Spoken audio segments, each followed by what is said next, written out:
Да, Вани. Виждала ли си Креси? Да, бе, тя ли е станала поредно такива?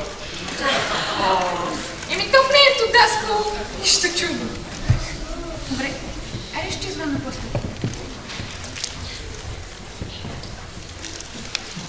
Здрасти, тати. Уча, не виждаш ли?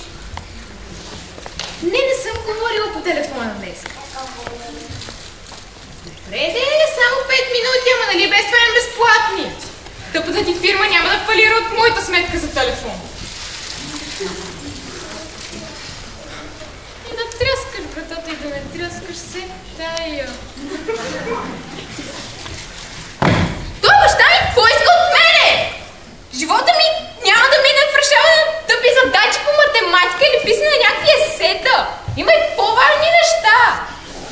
Ама като иска да успея, поне да ми помогне. Ама не, аз съм достатъчно зряла. Трябва сама да се справя с предизвикателствата в живота. Еми да не съм на неговите години.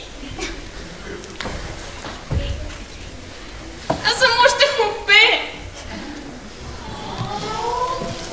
Да. Ало. Къде сте? Добре, моля ви, побързайте. Те хората кога ще закъсняват? За пореден път ви си и чакам като идиот.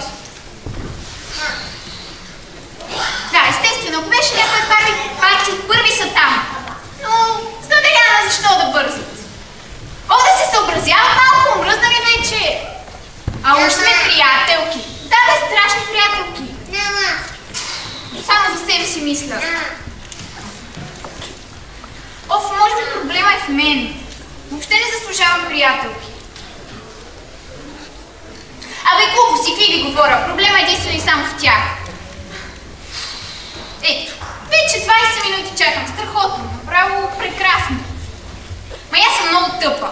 Вместо да им кажа, че не заслужавам такова поведение, аз си седа и си ги чакам. Направо супер. Не, край! Сега като дойда, че им кажа, омръзна ми вече. Виждаме тяхното държание от всички тези преструвки, от това чакане и закъсняване.